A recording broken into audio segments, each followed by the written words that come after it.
Halo, nama saya Sanjay Leandro. Saya dari Prodi Film Animasi Angkatan 2024. Hari ini saya akan membahas pentingnya Intellectual Property Rights atau IPR di bidang hak cipta, hak merek, hak desain industri, dan juga hak paten. Pertama-tama kita harus tahu mengenai tentang IPR dulu. IPR atau Intellectual Property Rights adalah hak eksklusif yang timbul atas kemampuan intelektual manusia. Kemampuan intelektual manusia yang dimaksud adalah hasil dari karya-karya dari daya cipta, rasa, dan karsa manusia. Hak eksklusif ini diberikan kepada pemilik karya yang berguna untuk melindungi karya mereka dari penyalahgunaan seperti penggunaan tanpa izin.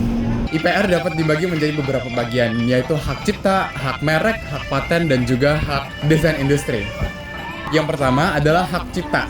Hak cipta adalah hak yang timbul secara otomatis jika kalian sudah membuat suatu karya. Hak cipta dapat dibagi menjadi dua, yaitu hak moral dan hak ekonomi.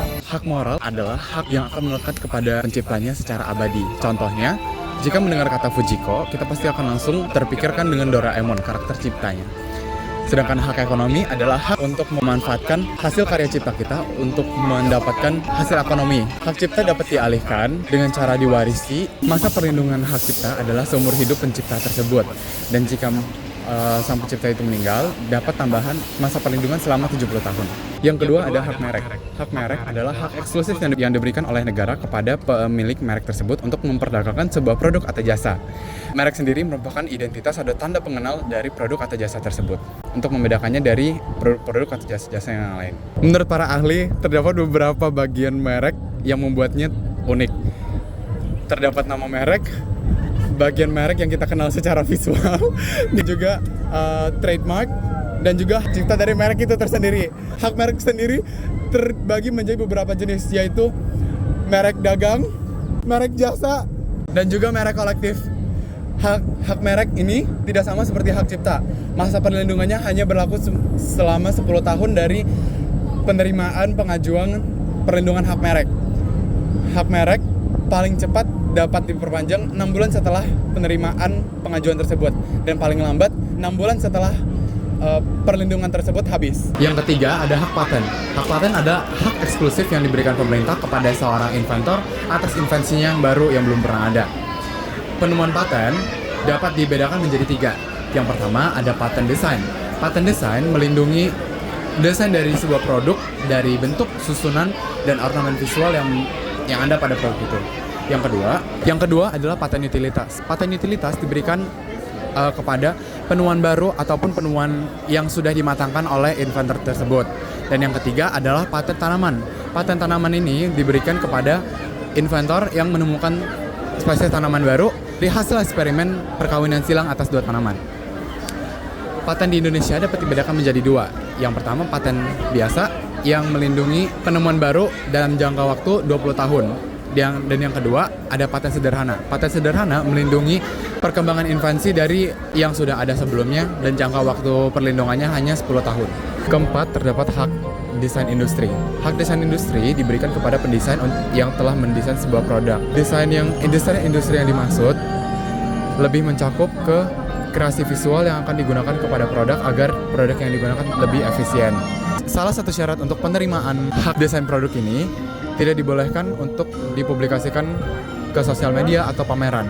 Karena salah satu syaratnya adalah jika sudah terekspos pada publik, hak desain industri itu tidak akan dianggap baru lagi. Masa perlindungan untuk hak desain industri ini hanya berlaku untuk 10 tahun. Lebih dari 10 tahun, desain itu dapat digunakan oleh publik tanpa perizinan siapapun. Jadi setelah mengenal semua hak itu, apakah menurut Anda IPR itu penting? Dalam dunia kreatif, tentu saja penting. Kenapa?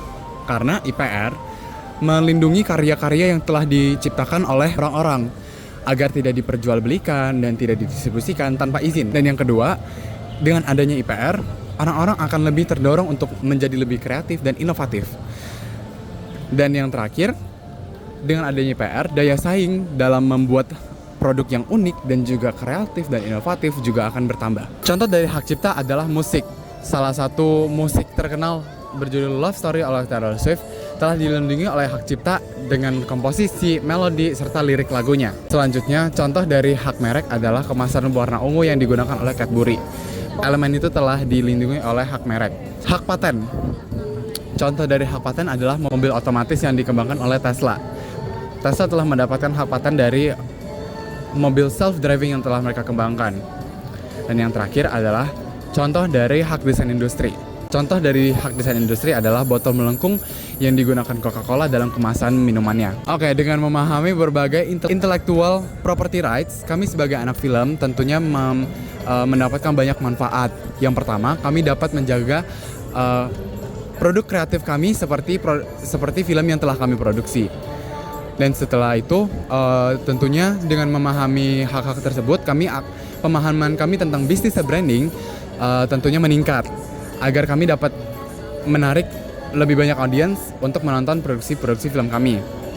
Dan yang ketiga, kami dapat menjaga desain visual kami seperti storytelling atau sinematografi, agar kami dapat membedakan production house kami dari production house yang lainnya. Sekian dari saya hari ini, terima kasih.